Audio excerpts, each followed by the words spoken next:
عليه ونعوذ بالله من شرور أنفسنا ومن سيئات أعمالنا من يهد الله فلا مضل له ومن يضلل فلا هادي له ونشهد أن لا إله إلا الله وحده لا شريك له ونشهد أن سيدنا وسندنا وحبيبنا وشفيعنا ومولانا محمدا صلى الله عليه وعلى آله وأصحابه وبارك وسلم تسليما كثيرا أما بعد فأعوذ بالله من الشيطان الرجيم يا أيها الذين آمنوا قوا أنفسكم وأهليكم نارا قال رسول الله صلى الله عليه وسلم ألا كلكم راع وكلكم مسؤول عن رعيته أو كما قال عليه الصلاة والسلام صدق الله مولانا العظيم وصدق رسوله النبي الكريم ونحن على ذلك من الشاهدين والشاكرين والحمد لله رب العالمين.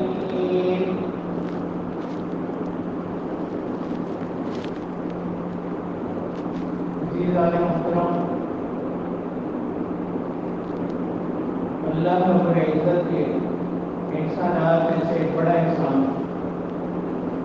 اس مبارک اور برکت والے دن میں اللہ تعالیٰ نے ہمیں اپنے گھر میں حاضری کی توفیق بخشی جو کہ بلا شبہ اللہ تعالیٰ کا ایک بڑا انعام ہے اور اس کے بڑے رحم کی دلیل جو آیت مبارکہ تلاوت کی گئی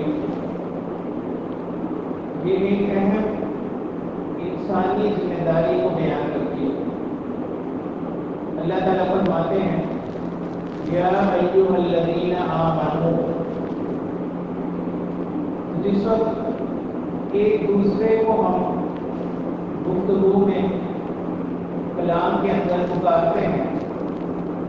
اس کے مختلف طریقے ہوتے ہیں. کبھی تو کسی کو نام دے کر پکارا جاتا ہے. مثلا ہم کہتے ہیں کہ اے فلاں، اے عبداللہ. تو جس کو بلایا جاتا ہے وہ متوجہ ہو جاتا ہے. اور کبھی کتاب اس رشتے کو بنیاد بنا کر کیا جاتا ہے جو دو لوگوں کے درمیان رشتہ ہو. جیسے والد اپنے بیٹے کو پکارتا ہے، ایک صورت تو یہ نہیں کہ وہ اس کا نام لے کر بلائے، اور ایک صورت یہ ہوتی ہے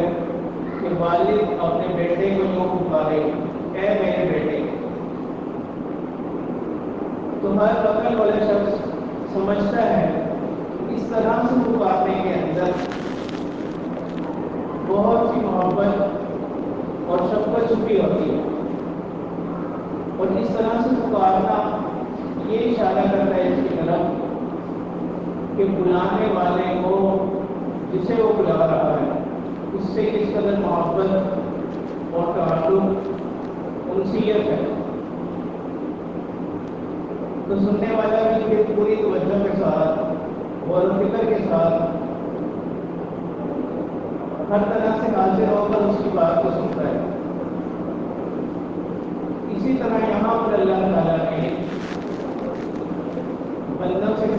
کرتے ہوئے یوں نہیں کہا یا ایھا الناس، اے لوگوں، یا ایھا العباد، اے بندو، بلکہ اللہ تعالیٰ نے اس رشتے کا ذکر کیا جو ہمارے اور اللہ کے درمیان نسبت اور تعلق ہے، اور وہ ایمان کا ہے۔ اللہ تعالیٰ فرماتے ہیں یا ایھا الذین آمنوا، اے ایمان والو۔ اس میں اشارہ اس طرف ہے کہ جو آگے بات کی ہے یہ انتہائی اہمیت کی حامل ہے اور وہ عمل کرنے کے قابل ہے، سننے کے لائق ہے۔ اللہ تعالیٰ اس طرح سے خطاب کر کر پھر فرماتے ہیں قوا انفسکم واہلیکم نارا، کہ بچاؤ اپنے نفسوں کو، اپنے آپ کو، کہ اپنے اعمال کو درست کر لو، عبادات باقاعدگی سے ادا کرو، دوسرے لوگوں کے جو حقوق تمہارے ذمہ ہیں ان کو پوری طرح سے ادا کرو، نمازوں کی پابندی کرو، رمضان کا مہینہ آئے تو روزے رکھو، اگر زکوٰۃ فرض یا لازم ہوتی ہے تو زکوٰۃ ادا کرو، یعنی اپنے آپ کو بچاؤ۔ اور اتنا ہی صرف کافی نہیں، اللہ تعالیٰ فرماتے ہیں کہ اگر کوئی خود تو بہت متقی پرہیزگار ہو، نمازی بھی ہے، گناہوں سے بھی بچتا ہے، صرف اتنا ہونا کافی نہیں، ساتھ ہی اللہ تعالیٰ فرماتے ہیں وَأَهْلِيكُمْ نَارًا، اور اپنے گھر والوں کو، اپنے اہل و عیال کو، جو لوگ اس کے ماتحت ہیں، اپنے ساتھ ساتھ اللہ تعالیٰ فرماتے ہیں ان لوگوں کی بھی حفاظت کرنی ہے، ان کو بھی بچانا ہے۔ عام طور پر یہ تو ہوتا ہے کہ انسان خود مسجد میں آ کر نمازیں بھی پڑھتا ہے، رمضان کے مہینے میں روزے بھی رکھ لیتا ہے، زکوٰۃ بھی ادا کر رہا ہے، جو دوسرے فرائض و واجبات ہیں وہ بھی ادا کر رہا ہے، لیکن اس کے بچے، اس کے اہل و عیال، اس کے گھر والے، ان کی نہ نماز کا پتہ ہے نہ روزے کا پتہ ہے، جو ان کی صبح کب ہوتی ہے، رات کب ہوتی ہے، کن کاموں میں ان کا سارا دن گزر رہا ہے۔ عام طور پر یہ شخص اس بات سے غافل ہوتا ہے۔ اللہ تعالیٰ فرما رہے ہیں کہ صرف اتنا کافی نہیں کہ انسان اپنے آپ کو درست کر لے، خود کو ٹھیک کر لے، بلکہ اس پر لازم ہے کہ اپنے ساتھ ساتھ اپنے اہل و عیال کو بھی بچانے کی فکر کرے، ان کی بھی فکر اس کے ذمہ لازم ہے۔ جس طرح ان کی دنیاوی ضروریات، ان کی کفالت ہے، خرچہ ہے، لانا نفقہ ہے، تعلیم ہے، وہ اس کے ذمہ ہے، اسی طرح ان کی اچھی تربیت کرنا یہ بھی شخص کے ذمہ ہے۔ اور آگے اللہ تعالیٰ فرماتے ہیں ناروا، کس چیز سے بچانا ہے؟ اپنے آپ کو بھی اور اپنے اہل و عیال کو بھی آگ سے بچاؤ، اور وہ آگ بھی کوئی ایسی آگ نہیں ہوگی۔ قرآن کی متعدد مقامات پر اللہ تعالیٰ نے فرمایا کہ وہ آگ ایسی ہے کہ جس کا ایندھن لوہ اور پتھر ہوں گے، اس کا ایندھن کوئی کوئلہ یا لکڑی نہیں ہو، بلکہ وہ آگ جس سے بھڑکائی جائے گی وہ گنہگار ہوں گے، مجرمین ہوں گے اور پتھر ہوں گے، ان کے ساتھ وہ آگ بھڑکائی جائے گی۔ سے اللہ تعالیٰ فرماتے ہیں فَأَنذَرْتُكُمْ نَارًا تَلَظَّىٰ، کہ میں تمہیں ڈراتا ہوں ایک بھڑکنے والی آگ سے۔ اور ایک اور صورت میں قرآن مجید کی پوری صورت ہے جس کا موضوع یہ ہے کہ انسان مال کی محبت میں پڑا ہوا ہے اور دوسروں کی عزتوں میں لگا ہوا ہے، دوسروں کی برائیوں میں لگا ہوا ہے، اور مال کی محبت میں ایسا مبتلا ہوا کہ اس نے آخرت کو بھلا دیا، اللہ تعالیٰ کے جو احکامات ہیں ان کو بھلا دیا، اور یہ ہر وقت اسی فکر میں ہے کس طرح میرے اس مال میں اضافہ ہو جائے۔ آج ایک گھر ہے، کل کو دو ہے، ایک دکان ہے، دو دوسری کس طرح بنے گی، وہ ہر وقت اسی فکر میں ہے اور آخرت سے وہ بالکل غافل ہو گیا، اللہ کی یاد سے بالکل غافل ہو گیا ہے، یا آخرت کی طرف تو متوجہ ہے لیکن اس طرح سے متوجہ ہے کہ مسجد میں آ کر بھی اس کا دل دنیا کے کاموں میں ہی لگا رہتا ہے، مسجد میں آ کر بھی اس کو یہی فکر لگی ہوئی ہے کہ میرے معاملات کا کیا ہوگا، میرے مال و دولت کا کیا ہوگا۔ ویسے تو یہ ایک بطور ایک قصے کے بعد یا لطیفے کے طور پر بات مشہور ہے، لیکن اس میں بڑا سبق اور نصیحت ہے۔ ایک مرتبہ اس مسجد میں نماز کے بعد نمازیوں میں اس بات پر اختلاف ہوا کہ نماز کی رکعتیں 4 ہوئی ہیں یا 3 ہوئی۔ مختلف لوگوں نے اپنی اپنی رائے دی، کسی نے کہا کہ 3 رکعتیں، کسی نے کہا کہ 4 پوری ہو چکی ہے۔ ایک شخص بالکل ایک طرف کہ کونے میں بیٹھا ہوا تھا اور خاموش بیٹھا ہوا تھا، اس سے کسی نے پوچھا، اس نے کہا کہ میں امام صاحب نے 3 رکعتیں پڑھائی ہیں، 4 نہیں پڑھائی۔ اس سے لوگوں نے پوچھا کہ تم اتنے یقین سے بات کیسے کر سکتے ہو؟ اس نے بتایا کہ بازار کے اندر میری 4 دکانیں، ہر دکان کا حساب میں 1 رکعت میں کرتا رہتا ہوں، ابھی 3 دکانیں ہوئی تھیں، چوتھی ابھی باقی تھی۔ اس کا مطلب یہ ہے کہ امام صاحب نے 3 رکعتیں پڑھائی ہیں، 4 نہیں پڑھائی۔ تو ہماری عبادات بھی اس طرح کی ہے، عبادت کے اندر بھی ہمارا دل اپنے کاموں میں ہی لگا رہتا ہے۔ حالانکہ نماز اس چیز کا نام ہے کہ بندہ اس بات کا احساس پیدا کرے اپنے اندر کہ وہ اللہ تعالیٰ کے سامنے کھڑا ہوا ہے، اللہ تعالیٰ سے ہم کلام ہو رہے ہیں اور اللہ تعالیٰ سے اپنی مناجات کو، اپنی دعاؤں کو بیان کر رہا ہے۔ تو اللہ تعالیٰ فرماتے ہیں اسی سورہ کے اندر جہنم کی آگ کی ہولناکی کے بارے میں کہ وہ اللہ کی بھڑکائی ہوئی آگ ہے، بندوں کی لگائی ہوئی آگ نہیں، اور جو ایسی شدت والی ہوگی کہ وہ انسان کے کلیجے تک پہنچے گی، یہ پورا اس کے اندر ڈوب جائے گا، اس کو لپیٹ لے گی۔ ایسی آگ کے بارے میں اللہ تعالیٰ فرماتے ہیں یا ایھا الذین آمنوا قوا انفسکم واہلیکم نارا، اے ایمان والو اپنے آپ کو اور اپنے اہل و عیال کو آگ سے بچاؤ۔ تو آج کل اس کی تو فکر ہوتی ہے،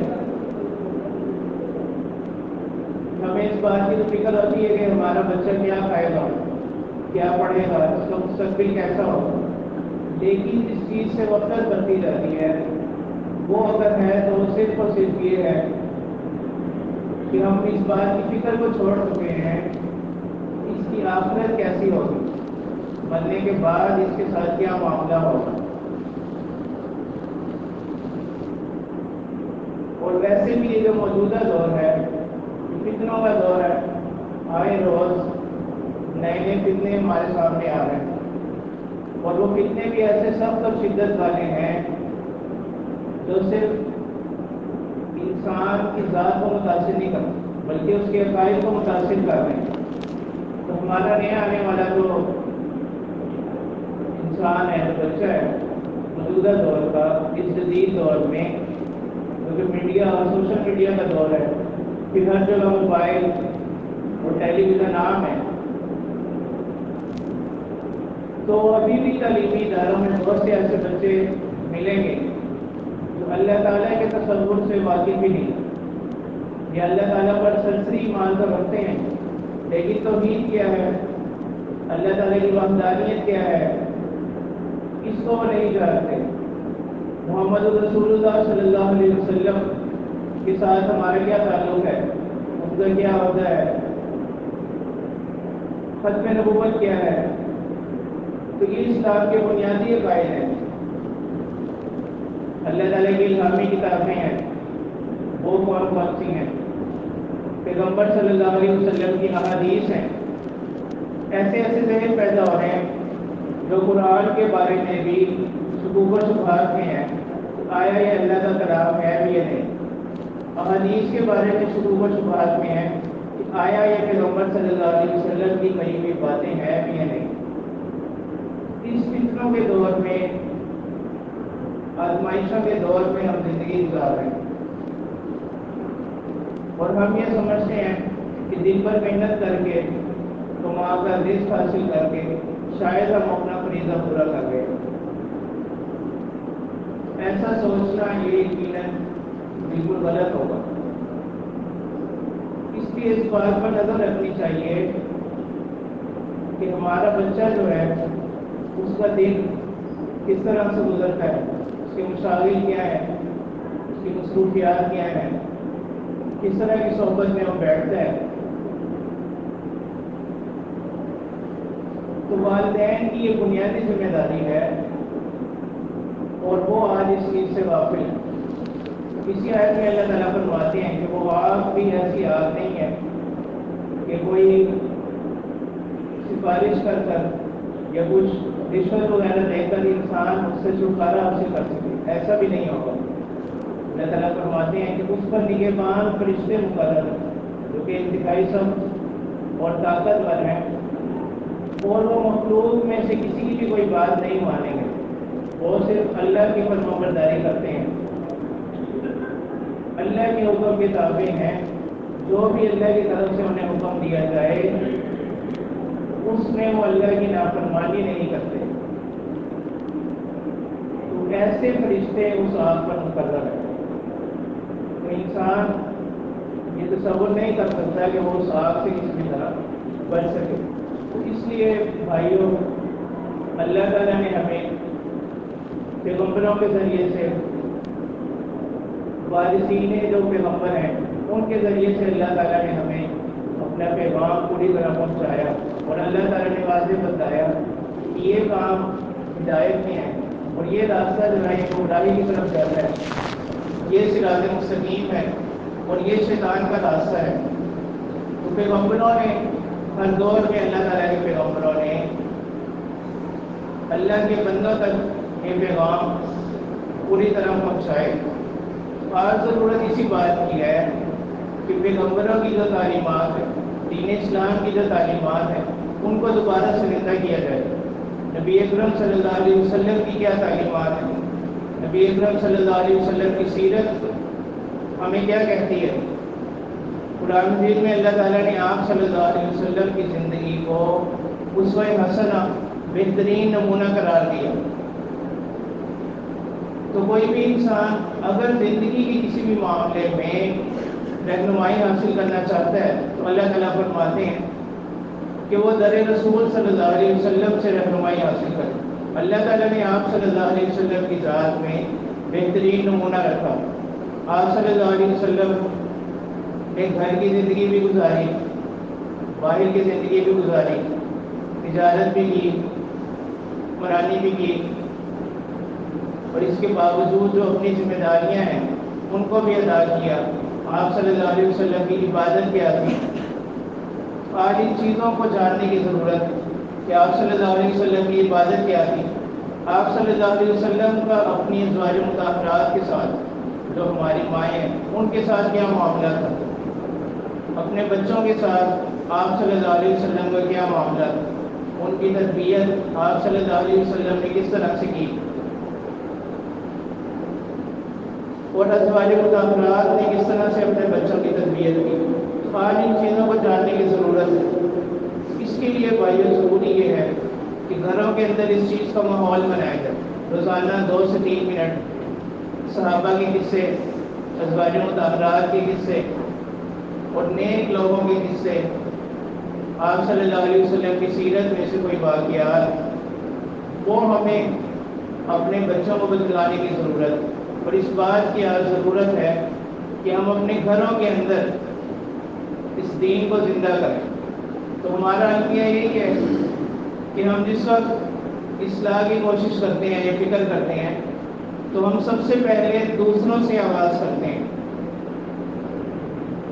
حالانکہ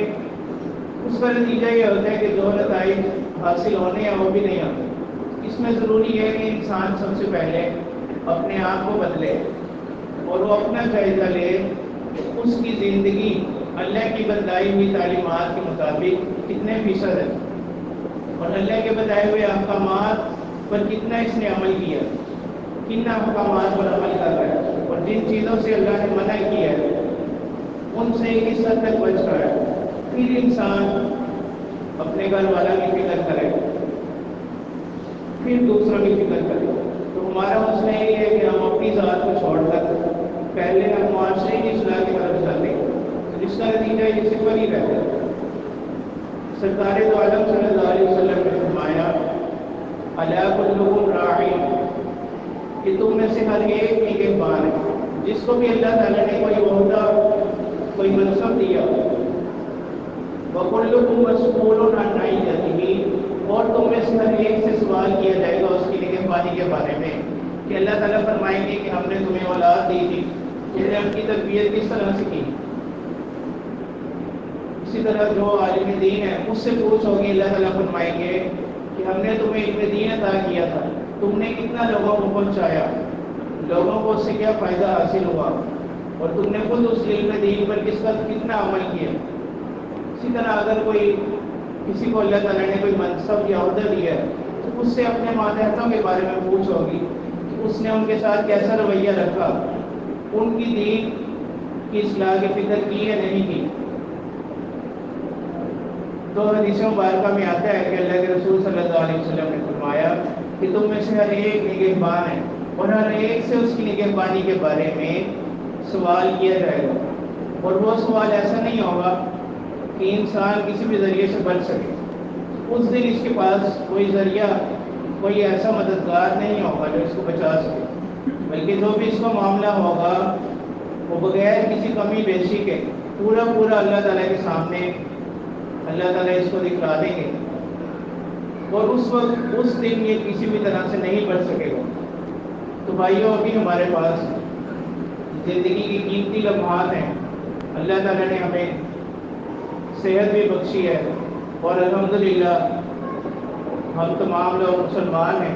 ایمان کی دولت سے بھی اللہ نے ہمیں نوازا ہوا ہے۔ اس وقت ابھی بھی وقت ہے کہ ہم اس بات کی طرف رجوع کریں اور یہ معلوم کریں کہ اللہ تعالیٰ ہم سے کیا چاہتے ہیں، اور اللہ تعالیٰ کے بتائے ہوئے راستے پر اپنی زندگی گزاریں۔ اللہ تعالیٰ فرماتے ہیں کہ اگر دنیا میں کوئی اللہ تعالیٰ کے بتائے ہوئے راستوں پر زندگی گزار لے گا تو وہ آخرت میں اس کی منچاہی زندگی اس کو حاصل ہوگی، وگرنہ تو اس کا انجام ہلاکت اور تباہی ہی ہو۔ تو دعا ہے کہ اللہ پاک ہمیں عمل کی توفیق عطا فرمائے۔ وآخر دعوانا الحمد للہ رب العالمین۔